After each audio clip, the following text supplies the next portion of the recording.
Good morning, students. Today we discuss about the examples of application of derivative and miscellaneous.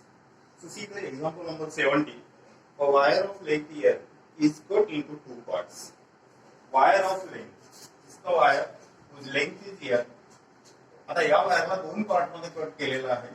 एक मिळतो आहे त्याच्यापासून square आणि दुसरा मिळतो आहे त्याच्यापासून सर्कल. आता स्क्वेअर आणि सर्कल जर मिळत असेल तर स्क्वेअरचा आपल्याला एरिया म्हणा किंवा पेरिमीटर म्हणा फाइंड करण्यासाठी त्याच्या साइडची गरज पडत आहे. So consider let x be the side of square.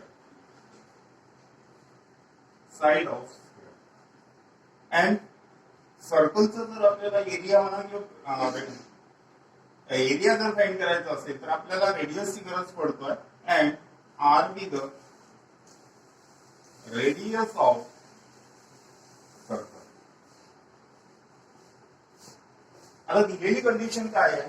Given condition आहे आपल्याला दिलेली एल. आता ही जी एल दिलेली आहे या एल ला आपण दोन पार्ट मध्ये डिवाइड केलेला आहे. म्हणजे हा या स्क्वेअरचा काय झालेला आहे? हा स्क्वेअरची झाली त्याची perimeter. Therefore L is equal to and what is the perimeter of the square? Perimeter of the square is 4 into side 4x. What is the circumference of circle? It is the 2 pi r. That is 4x plus 2 pi r is nothing but L. ही झाली given condition. या given condition मध्ये दोन variables आहेत. एक variable आहे x आणि दुसरा variable आहे r. इथून x किंवा r या दोन पैकी एकाची व्हॅल्यू आपल्याला फाइंड करायची आहे. Therefore L minus 4x upon 2 pi is equal to r. ही झाली r ची व्हॅल्यू गिव्हन कंडिशन मधून. आपल्याला फंक्शनला मॅक्झिमाइज किंवा मिनिमाइज ज्याला करायचं असतो त्यापासून आपण फंक्शन तयार करतो आहे. तर इथे आपल्याला कंडिशन दिलेली आहे show that the sum of the areas of the circle and square is least. आता सर्कल आणि सर्कलचा एरिया आणि स्क्वेअरचा एरिया या दोघांपासून आपल्याला फंक्शन तयार करायचं आहे. आता त्या फंक्शनला जर मी एस ने डिनोट केलं, suppose S is nothing but the sum of the areas of square and circle, then S is equal to what is the area of square? Area of square is side square plus area of this circle is nothing but pi r square. ही जी given condition मधून आपल्याला value मिळालेली आहे r ची, ही value आपल्याला इथे put करायची. Therefore x square plus pi into and what is the value of r? R is nothing but L minus 4x divided by 2 pi and its wholes. Now simplify this. Therefore S is equal to x square plus pi and 1 pi cancel. So remaining term is L minus 4x whole square divided by this becomes the function. आता हा जो function मिळाला या फंक्शनला प्रोसिजरने simplify करायचं. तर आपली procedure सांगतो आहे की दिलेला जो फंक्शन आहे या फंक्शनला एकदा डिफरन्शिएट करा. फर्स्ट डेरिव्हेटिव्ह घ्या. Therefore ds by dx is equal to 2x plus 1 upon 4 pi is constant outside the derivative and its derivative is 2 into L minus 4x. L is the constant. Its derivative is 0 and derivative of minus 4x is minus its derivative is equal to, simplify this one, 2x minus into plus minus 2 into 4 this 4 and this 4 cancel 2 upon pi into L minus. Now second stage, दुसरी step सांगतोय आपल्याला की ही जी आपल्याला derivative पहिली derivative मिळतो या पहिल्या डेरिव्हेटिव्हला 0 ने इक्वेट करायचं. Now ds by dx is equal to 0 implies 2x minus 2 upon pi into L minus 4x is equal to 0. इथून जो व्हेरिएबल आहे त्या व्हेरिएबलची व्हॅल्यू फाइंड करायची. तर इथे व्हेरिएबल मिळतोय आपल्याला x. इथून x ची व्हॅल्यू फाइंड करून घ्या. इथून जर आपण x ची व्हॅल्यू काढायला गेलो त्यासाठी याला सिम्प्लिफाय करावं लागेल म्हणून याचं क्रॉस सबस्ट्रॅक्शन. इथे होणार 2 pi x minus 2 into L 2L minus minus plus 4 into 2 8 x 8 x upon pi is equal to 0.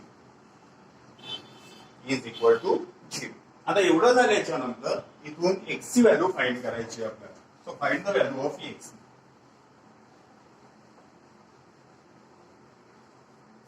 x ची व्हॅल्यू जर आपल्याला फाइंड करायचं असेल तर याच टर्मला आपण असं लिहू शकतो, पाय RHS ला ट्रान्सफर होऊन जाईल. इथून 2 कॉमन निघत आहे, 2 आणि पाय RHS ला जर गेलं तर इथे टर्म राहणार pi x minus n plus 4x and is equal to 0. आपल्याला व्हेरिएबलची व्हॅल्यू x ची व्हॅल्यू काढायची आहे. देअरफॉर x ला कॉमन काढून घ्या. Pi plus 4 is equal to n and therefore x is equal to l upon pi plus 4. This is the critical point. म्हणजे या पॉइंटवर आपल्याला त्या फंक्शनला मिनिमाइज आहे असं दाखवायचं. मग मिनिमाइज किंवा मॅक्झिमाइज जर दाखवायचं असेल तर आपण सेकंड डेरिव्हेटिव्ह टेस्टचा यूज करतो आहे. म्हणून ही जी फर्स्ट डेरिव्हेटिव्ह आपल्याला मिळालेली आहे या फर्स्ट डेरिव्हेटिव्हला पुन्हा एकदा डिफरन्शिएट करा आणि सेकंड डेरिव्हेटिव्ह फाइंड करू. Now d2s by dx square is equal to derivative of 2x is 2 minus 2 upon pi is the constant term outside the derivative. Derivative of l is 0 minus 4 is constant outside and derivative of x is 1. Therefore this value becomes 2 minus minus plus 8 by pi. ही झाली second derivative. Method सांगतोय की जी second derivative मिळतो या second डेरिव्हेटिव्हला मिळालेल्या पॉइंटवरती check करायचं. Therefore d2s by dx square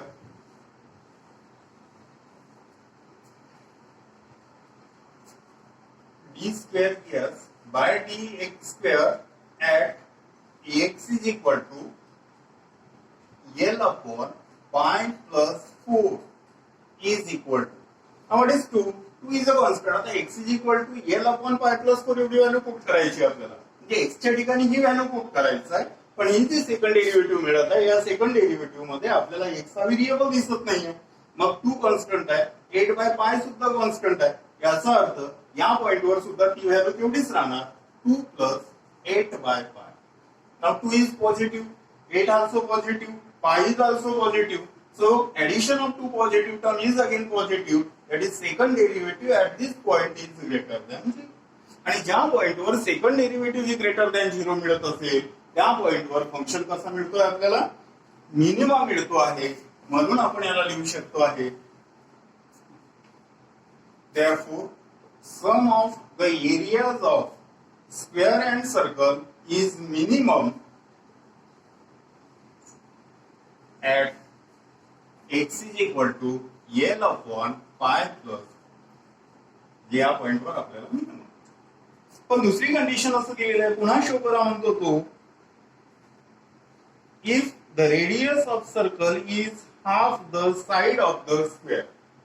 if the radius of circle is half the side of the square. म्हणजे आपल्याला समजा सर्कलच्या रेडियसला आपण r ने डिनोट केलेला होता, than half the side of the square is this one. म्हणजे आपल्याला शो करायचं आहे, सेकंड प्रूफ करायचं आहे, r is equal to 1/2 into x. आता r is equal to 1/2 into x जर आपल्याला शो करायचं असेल तर आपण मगाशी जी कंडिशन लिहिलं होतं, कोणती कंडिशन लिहिलं होतं आपण मगाशी लिहिलं होतं आपण x स्क्वेअर प्लस पाय r स्क्वेअर. मगाशी आपण कंडिशन लिहिलेला होता 4x plus 2 pi r is equal to l. आणि इथून आपण x ची व्हॅल्यू फाइंड केला होता तर ती x ची व्हॅल्यू आपल्याला मिळाली होती l upon x is equal to l minus 2 pi l minus 4x divided by r is equal to l minus 4x divided by 2 pi. He value आपल्याला r ची मिळाली होती. म्हणजे r आणि x मध्ये ह्या दोन व्हॅल्यू आपल्याला मिळत आहेत. तर ही मिळालेली x ची व्हॅल्यू इथे पुट करून घ्या आणि इथे शो करा, किंवा l ची व्हॅल्यू इथे पुट करा आणि r आणि l ची व्हॅल्यू इथे पुट केल्यानंतर त्याला सिम्प्लिफाय करून घ्या. एवढं प्रूफ आपल्याला मिळून जाईल. कसं मिळतोय ते बघू.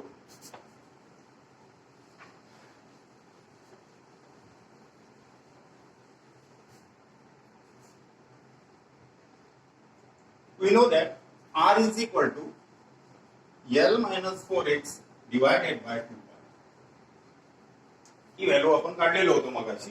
आता यामध्ये आपण x ची व्हॅल्यू पुट करून घेऊ. Therefore r is equal to L minus 4 x.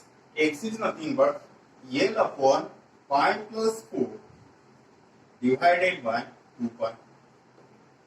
आता इथे L च्या डिनॉमिनेटर मध्ये 1 आहे आणि या टर्मच्या डिनॉमिनेटर मध्ये पाय प्लस 4 आहे. याचं cross addition is equal to ही टर्म मिळणार pi plus 4 L into pi plus 4 minus 4L divided by 2 pi as it is आणि पाय प्लस 4 बिलो येणार पाय plus 4.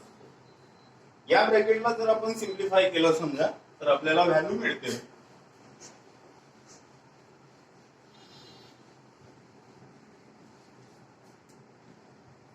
therefore r is equal to pi L minus 4L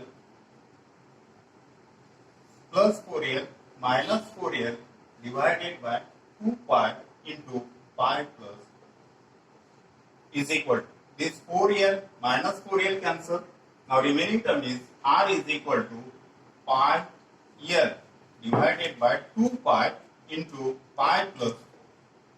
This pi and pi also cancel, so remaining term is L by 2 into 1 upon pi plus 4, and this can also be written as 1 by 2 into L upon pi plus 4. But L upon r is equal to this one.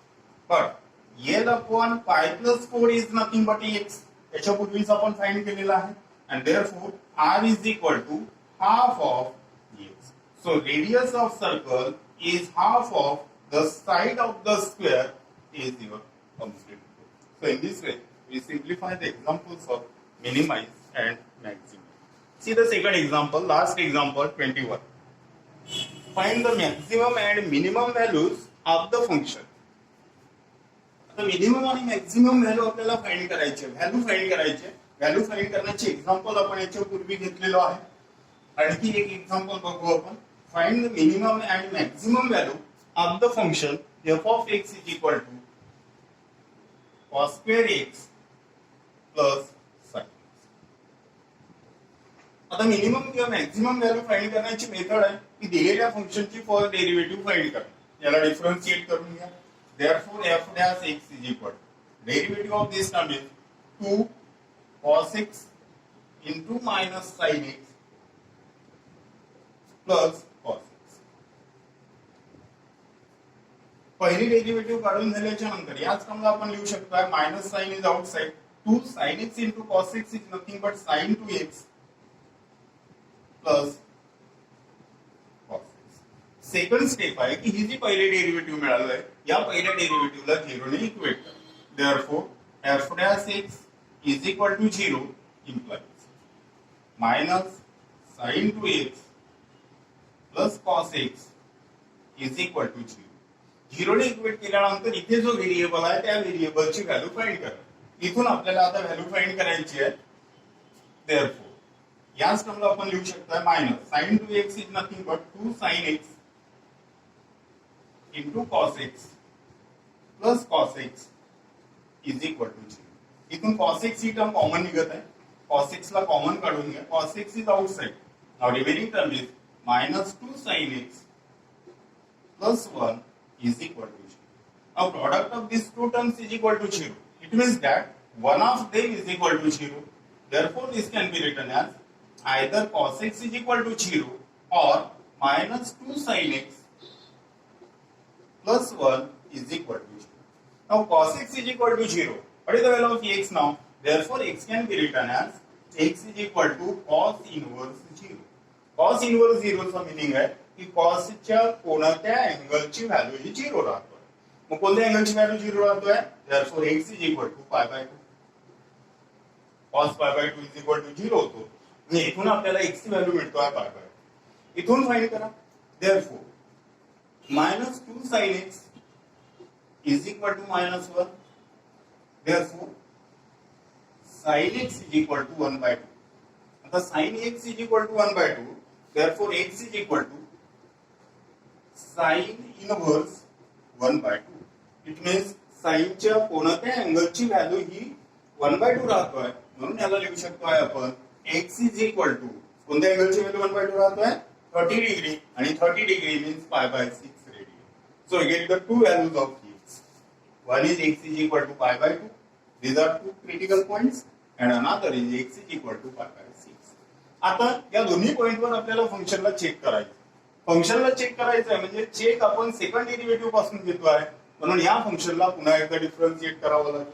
Now f double dash x is equal to, what is the derivative of minus sin 2x? Its derivative is minus 2 cos of 2x minus sin x. Is it second derivative?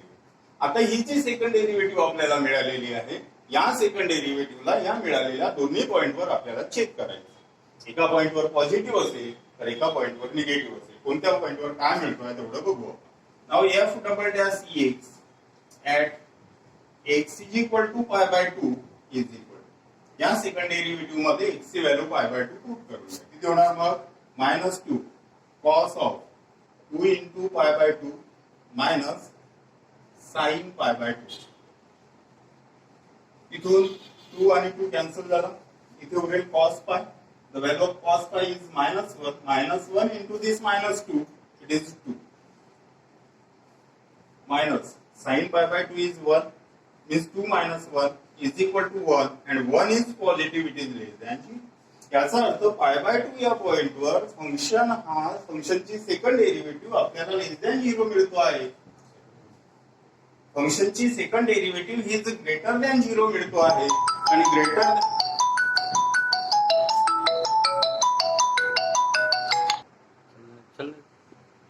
काट दिया phone काट दिया.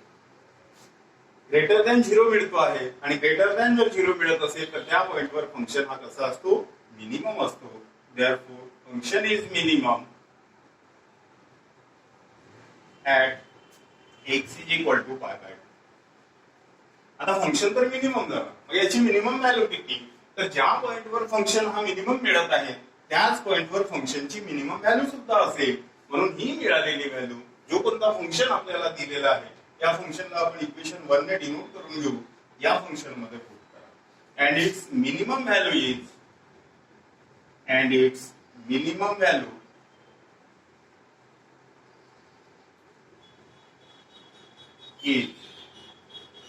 cos square x ची value π/2 plus sin x ची value π/2. So is equal to cos π/2 is 0, sin π/2 is 1, that is its minimum value is. Yes, π/2 या पॉइंटवर आपल्याला function मिळालं, minimum मिळाला, आणि त्याची मिनिमम व्हॅल्यू आपल्याला 1 मिळाली.